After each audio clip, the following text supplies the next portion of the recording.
Welcome to Eric's School of Spiritual Warfare and Supernatural Ministry. We are now going to share our last lesson on mistakes we make when casting out demons.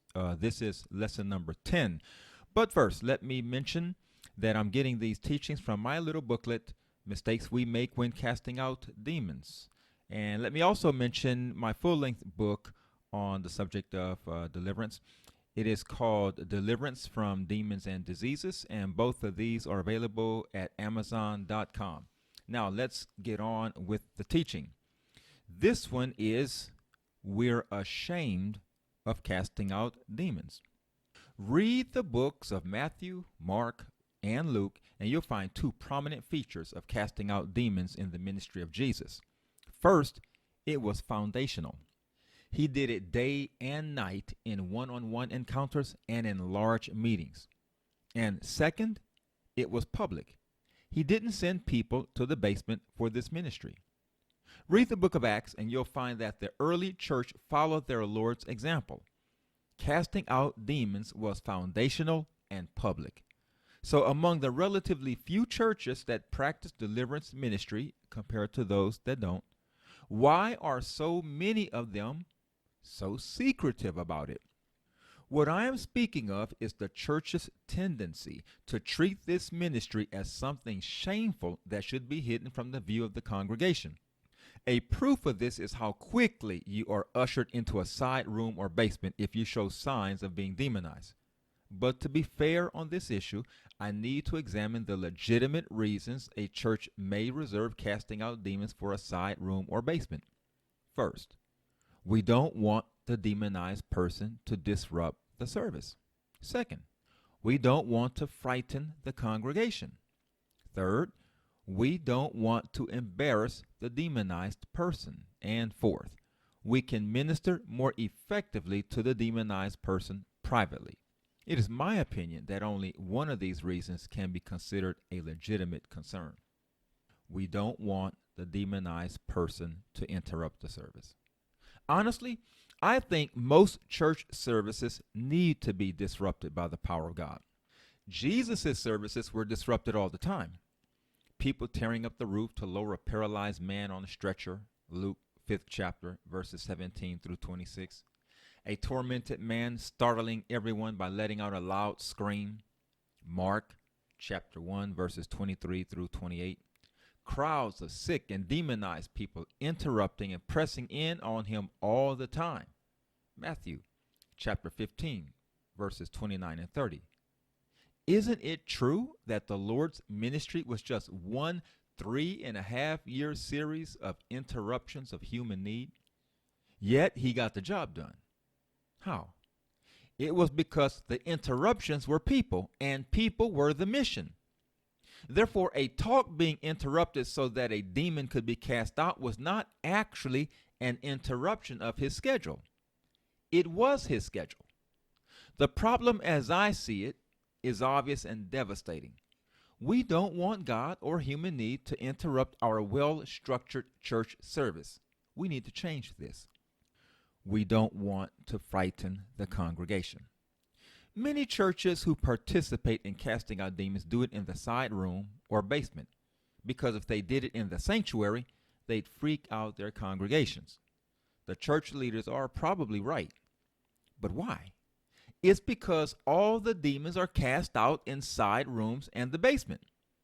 I believe it's a grave mistake to sanitize our services of the power of God and manifest spiritual warfare for the sake of not frightening the congregation. If we come out of the side rooms and basements, our congregations would become familiar with the risen Christ and see with their eyes that his resurrection is a fact. Miracles, healings, and casting out demons would become as normal a part of our services as sermons and taking up offerings. Is loss of money behind our concern of frightening the congregation? This is a terrible question to have to ask. Nonetheless, it's a fair question.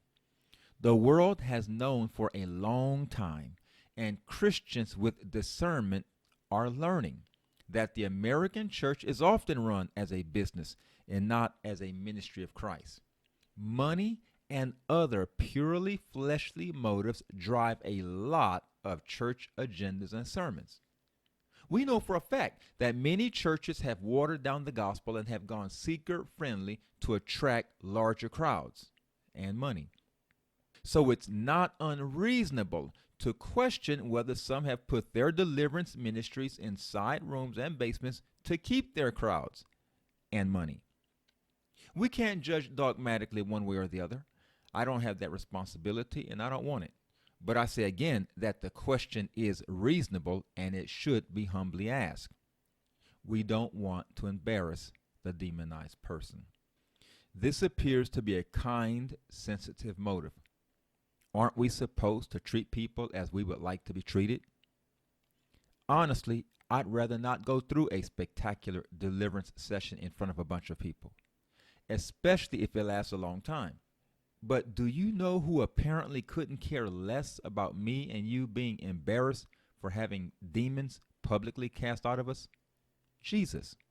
That's right. The Lord has absolutely no concern or sympathy for our fear of man and our fleshly need to impress people. He will help us overcome such weaknesses, but he will not empower them. Read Matthew, Mark, and Luke. John doesn't record his encounters with the demons. Jesus never once told a demonized person to meet him in a private place so he could spare them the embarrassment of being delivered from demons. He didn't usher the sick behind bushes to spare their reputations as he prayed for them. Quite the contrary, Jesus often went out of his way to publicly heal and deliver, even though he knew it would cause a commotion. Look at Matthew 12th chapter, verses 9 through 14, Mark 3rd chapter, verses 1 through 6, and Luke 13th chapter, verses 10 through 17. There is an example, however, of Jesus leading a blind man away from the town to minister to him more privately. And that was in Mark 8th chapter, verses 22 through 26. But upon examination, we find this was for logistical reasons and not because he was trying to spare the man's reputation. Jesus healed the man and told him, quote, "Neither go into the town nor tell anyone in the town," end of quote. That was verse 26. This is similar to other times when he healed people and told them to keep it quiet, apparently because it would minimize his immediate ministry in some way. For example, look at Mark 1st chapter, verses 40 through 45. Jesus wants us to die to our need of the world's approval. One of the great secrets of experiencing God and walking in the supernatural is learning to disregard the fear of man and the need of approval by the world. The fear of man is a snare. As the scriptures declare of some who wanted the Lord, but not enough to sacrifice their reputations, quote, "Nevertheless, even among the rulers many believed in him, but because of the Pharisees they did not confess him, lest they should be put out of the synagogue, for they loved the praise of men more than the praise of God," end of quote. That's John chapter 12, verses 42 and 43.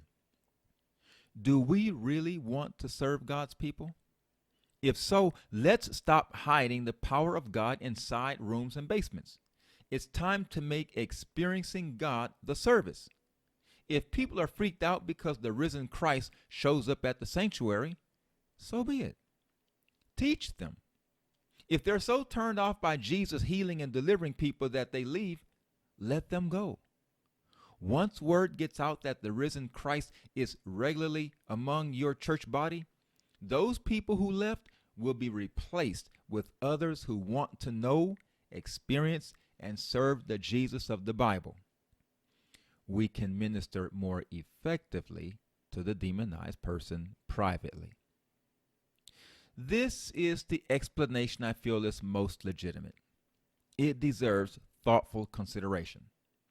We've all seen the assembly line prayers where, quote, "the man of God," in the quote, lays hands on a few hundred heads in a few minutes. Some people cry, some shake, some rattle, some roll. Several slump to the carpet. The man of God wipes his brow after he lays hands on the last one and returns triumphantly to the stage. Is anyone actually helped in these types of drive-by prayer lines? Surprisingly, as shallow as these types of prayers may appear to the cynical and thoughtful, the answer is a definite yes.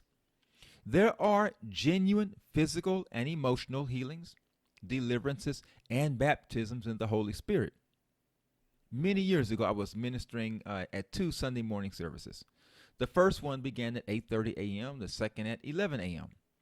There was a church picnic scheduled that day. So although the second service technically had no hard stopping time, there really was, if you know what I mean. Nonetheless, I taught on deliverance. In those days, my team and I prayed for each person in depth. It often took many hours. The church had around 700 active members. There was no way to stick with our usual routine, so I asked everyone who wanted to be set free to come forward. And they did. When I looked at the first service crowd at the altar, I thought, God, that's a lot of people. You're going to have to help me. I'm used to praying for only one person at a time. The idea came to me in my panic to instruct my team to walk among the crowd and give commands of faith, just as if they were ministering one-on-one. I did the same. The Holy Spirit honored our efforts and moved mightily on the people. We did the same at the second service. Again, the Holy Spirit moved mightily. The pastor later told me that around 100 people testified to being healed, delivered, or otherwise powerfully ministered to by the Holy Spirit. Services like that are awesome. They are necessary. There simply is no other way to effectively minister to each person individually in very large crowds. Or I'll put it in this way. I don't know another effective way to do it. However, people are not widgets on an assembly line. Now let's deal with the other side of this necessity coin. The ugly truth is, unless God does something exceptional and rare, many people will fall through the cracks in services like these. My heart breaks for people like this. So as glorious as it is to see God move upon a crowd, I'm not satisfied if there is one eternal soul in that crowd who walks away still bound and feeling overlooked by God. To those in leadership who share my sentiments, that's where those side rooms and basements come in. I concur with them. It is ideal to privately minister to people with deep problems. Often there are layers of abuse and trauma and fears and memories and unforgiveness and hidden sins that must be dealt with before the person receives true deliverance. The usual 5-second assembly line prayer may look good, but it's a poor substitute for in-depth ministry. So what am I saying? That I agree that all deliverance ministry should be done privately? Nope, not at all. I'm acknowledging that private, in-depth ministry is legitimate and should have a place in church ministry. Having acknowledged the legitimacy of side room and basement deliverance ministry, I'll now deal with the illegitimacy of prohibiting deliverance ministry in the sanctuary. Deliverance ministry should be mainstream. What was it about Jesus' earthly ministry that catapulted him into prominence? It was his deliverance ministry. Look at what happened early in his ministry after he cast a demon out of a man in the synagogue. That would be church for us. Quote, "And when the unclean spirit had convulsed him and cried out with a loud voice, he came out of him. Then they were all amazed, so that they questioned among themselves, saying, 'What is this? What new doctrine is this? For with authority he commands even the unclean spirits, and they obey him.' And immediately his fame spread throughout all the region around Galilee." End of quote. That's Mark 1st chapter, verses 26 through 28. Okay, so a man screamed in the synagogue and went into a convulsion when Jesus cast the demon out of him. What was lost? What damage did this do? The only thing lost was this poor man's bondage. The only damage done was to the demon. Isn't this what we want? Isn't it? This type of public deliverance ministry should be integrated into the public life of the church for the following reasons. 1. Jesus publicly cast out demons, and he is our example. 2. Often people who need deliverance the most have no idea that they need this ministry. They are never going to make an appointment for the side room or basement. What about them? The sanctuary is your only chance at reaching them. 3. The world needs to know that Jesus Christ is alive and dramatically setting people free. They can't see the wonderful things occurring in our side rooms and basements. 4. Casting out demons is a visible sign that Satan is real and that he is defeated. The world needs to know this. 5. An active, risen Christ will attract multitudes to salvation. 6. Our church children and youth need to see a risen Christ. Perhaps coming into contact with the risen Christ would decrease the high percentage of church children who grow up and follow Satan. 7. Many healings will never occur unless demons are cast out. If you publicly pray for the sick, you must publicly cast out demons. For a large percentage of people will never be physically healed until you cast demons out of them.